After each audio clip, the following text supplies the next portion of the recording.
তখন কোনো রকম কিছুই বুঝতে পারিনি, কিন্তু বেশ কিছুদিন বাদে আবার কিছু না কিছু হয় এবং সেই সময় এমন একটা পজিশনে আমি বসে আছি যে আমি কোনো মতে সামলাতে পারছি না যে ল্যাপটপ বা টেবিলটাকে আটকাই। তখন একটু একটু করে অদ্ভুত অদ্ভুত ফিলিংস শুরু হলো। নমস্কার, আমি রায়তী আর আপনারা দেখছেন ভয় পেও না।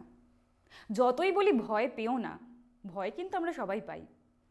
আর আমাদের অনেকের জীবনে এমন কিছু ঘটনা ঘটে বুদ্ধিতে যার ব্যাখ্যা হয় না, খুব অদ্ভুত, অস্বাভাবিক। আমাদের এখানে সেরকম কিছু মানুষ আসবে যাদের জীবনে এই রকমই কিছু অদ্ভুত আর অস্বাভাবিক ঘটনা ঘটেছে, বুদ্ধিতে যার ব্যাখ্যা পাওয়া যায় না। আমাদের চ্যানেল যদি আপনাদের ভালো লাগে তাহলে আপনারা প্লিজ লাইক, শেয়ার আর সাবস্ক্রাইব করুন। এটা করতে আপনাদের পয়সা লাগবে না, কিন্তু আপনাদের সাবস্ক্রিপশন, লাইক আর শেয়ার আমাদেরকে অনেকটা এগিয়ে দেবে। দেখতে থাকুন, ভয় পেও না। বছর দুয়েক আগে গড়িয়া ফরতাবাদ মোড়ে একটা অফিস নিয়েছি। তখন কোনো রকম কিছুই বুঝতে পারিনি। যখন পুজো হয়ে গেল, যখন অফিসে কাজ শুরু হবে, তখন একটু একটু করে অদ্ভুত অদ্ভুত ফিলিংস শুরু হলো। যেটা ঘটতে শুরু করলো সেটা হলো, প্রথম দিন যখন পুজো হচ্ছে এবং যিনি পূজারী এসেছিলেন উনি প্রথমে একটু ভয় পেয়েছিলেন এবং উনি বললেন যে এই বাড়িতে যিনি আছেন তিনি হচ্ছেন বাড়ির গৃহকর্ত্রী এবং এটার জন্যই হচ্ছে, এবং তার নির্দেশ অনুযায়ী আমরা বাড়িতে ওই অফিসের মধ্যে আর কি ওই শিবের মন্ত্র বাজানো বা বিভিন্ন রকম ওই সিঁদুর দিয়ে লাগানো করি।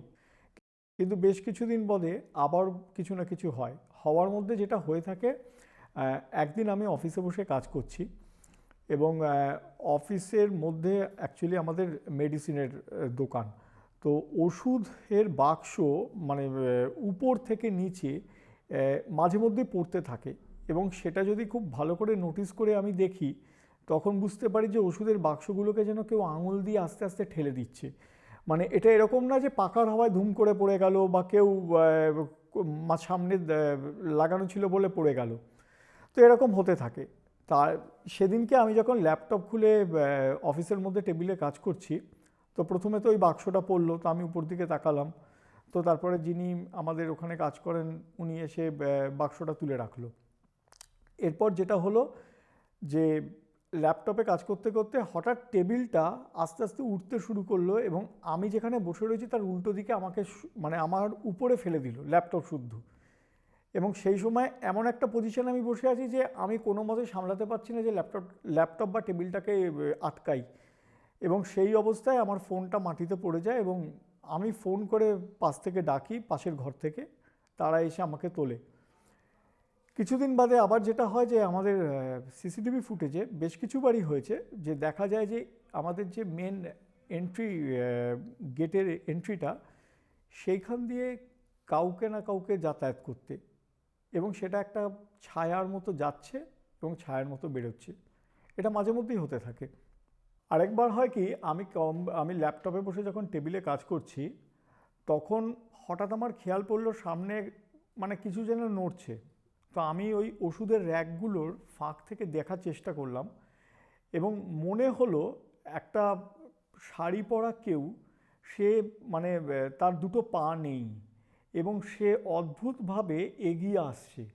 তো তখন আমি চুপ করে বসে দেখার চেষ্টা করছিলাম, কিন্তু বেশ কিছুক্ষণ ওই আসার সাথে সাথে আমি যখন একটু গলা দিয়ে আওয়াজ করলাম, দেখলাম অটোমেটিক্যালি মিলিয়ে গেল।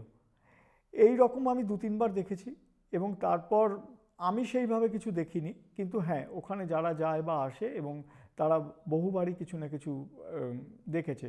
এবং আরও একটা জিনিস হয় যে রাত্রিবেলায় আমি যখন ওই অফিসের পাশ থেকে কখনো মনে হয় একবার যাব দেখতে যে কী অবস্থা, আমি যখন রাত্রিবেলাতে ওই গলিটার মধ্যে থেকে ফিরি, উপরে লাইট জ্বলতে দেখি এবং সেইটা জ্বলতে দেখে আমি ভেবেছিলাম বাড়িওয়ালা তো থাকে না, তাহলে একটা ফোন করে জানাই।